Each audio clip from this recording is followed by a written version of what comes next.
défis sanitaires auxquels l'Afrique est confrontée appellent une solidarité accrue entre les États, une coopération régionale renforcée et une mobilisation continue des mécanismes continentaux de prévention, d'alerte, aussi par la même occasion, annoncer ici ma descente. Nos discussions ont également porté sur des perspectives de coopération dans les domaines des infrastructures. Le président Évariste Ndayishimiye m'a également fait part de ses priorités pour notre continent. Nous avons réaffirmé ensemble notre attachement commun aux solutions africaines aux problèmes africains, à des crises humanitaires persistantes, aux effets du changement climatique, aux pressions économiques mondiales, mais aussi aux attentes immenses de notre jeunesse. Face à ces défis, l'Afrique doit parler avec davantage de cohérence, agir avec davantage de solidarité et défendre avec davantage de fermeté ses intérêts stratégiques. Dans cet esprit, j'ai eu l'honneur d'inviter mon frère, le président Évariste, pour notre pays, pour la région des Grands Lacs et pour l'ensemble du continent, ira utilement cette réflexion au service de notre continent. Monsieur le Président, je voudrais vous remercier pour la qualité de nos échanges, pour votre engagement personnel en faveur de la paix, ainsi que En exercice de l'Union africaine, Évariste Ndayishimiye et le président de la République démocratique du Congo, Félix Antoine Tshisekedi. D'espérer. Oui, il y a lieu d'espérer puisque d'abord il y a un engagement politique de très haut niveau et comme le président l'a dit aujourd'hui, il compte faire une descente en Ituri, une grande population qui se trouve dans des camps, qui n'a pas accès à des soins appropriés. Il y a aussi un problème qui est au niveau des... Impliqué dans cette riposte et le message qu'il vient de livrer aujourd'hui. Il appelle le monde entier à ouvrir les frontières à la République démocratique du Congo. Il a donné l'exemple de son propre pays. Vous, en tant que spécialiste, quel commentaire vous faites de ce message lancé par le président en exercice de l'Union africaine? Je pense que le président Ndayishimiye a les check-up, n'est-ce pas, aux frontières. Et donc, la maladie s'est traduite par de la fièvre, etc. Donc, à la frontière, vous prenez la température du voyageur. Si la fièvre, quelque chose comme ça, on le retient. S'il n'a pas de fièvre, il passe. Donc, c'est très facile à contrôler simplement par la prise de température à la frontière.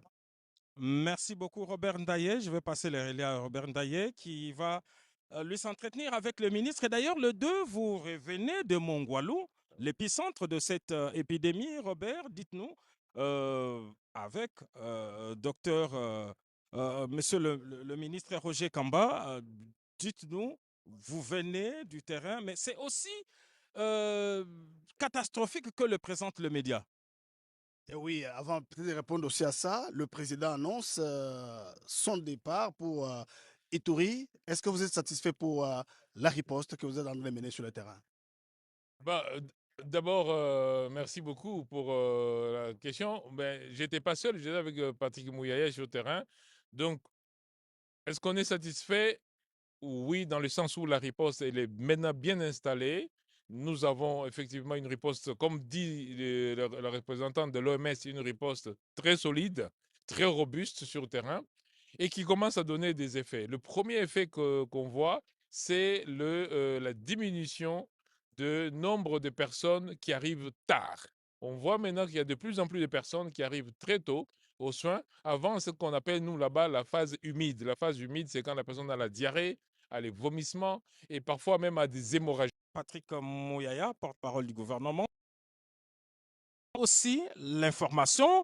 L'un des fronts, c'est la désinformation. Aujourd'hui, on sent que certaines qui participent à cette campagne de désinformation ne se cachent plus, à l'instar de ce responsable rebelle qui s'affiche carrément et qui avoue simplement participer à cette désinformation. Votre réaction?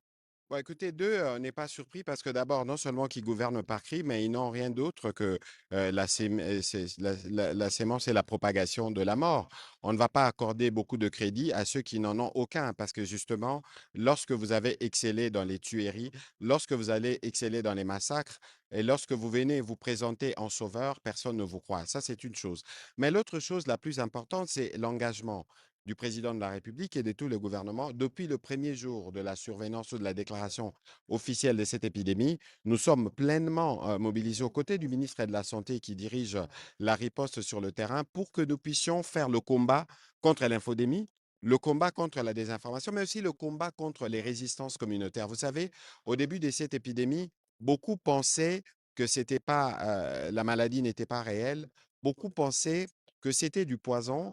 Mais aujourd'hui, grâce à la sensibilisation que nous avons mise en place, grâce aux efforts continus qui sont faits sur place par nos équipes, nous pensons que progressivement, la population a pris conscience. Et c'est ça, les game changers. Parce que si vous regardez les chiffres aujourd'hui, il y a plus de cas, ça veut dire qu'on fait plus de tests. Il y a moins de morts, ça veut dire qu'il y a plus de gens qui se rendent à l'hôpital à temps. Et on a aujourd'hui au moins 100 guéris. C'est tout aussi illustratif, justement, de la stratégie de la riposte qui fonctionne. Et l'annonce du président de la République aujourd'hui à se rendre sur place, c'est la preuve justement que toute la nation est pleinement mobilisée en soutien à nos compatriotes qui sont éprouvés par cette épreuve pour qu'ensemble nous puissions en sortir et dans les meilleurs délais. C'est un exemple d'engagement, c'est un exemple de solidarité également qu'a exprimé aujourd'hui le président de la République. Il viendra à Mongwalou, il sera à Bunia. Et nous allons terminer avec le représentant des humanitaires. Je pense que le représentant de l'OMS, si je ne m'abuse, c'est encore Africa CDC, c'est vrai, docteur Jean Cassé a parlé. Vous êtes sur place ici. Juste un mot avant de terminer cette antenne avec Robert Ndaye. Alors, la chose que je voudrais dire ici, c'est qu'on est très content que le chef de l'État ait annoncé qu'il va visiter le terrain pour encourager ceux qui sont en train de lutter contre la maladie. Je pense que c'est un signal très fort. Un signal très fort qui montre qu'il a pris les choses en main.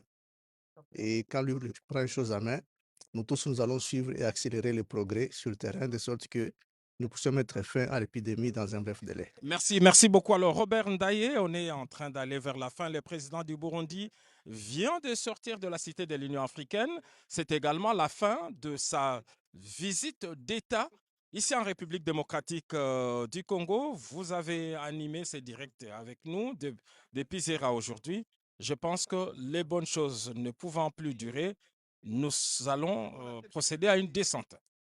Merci à une descente.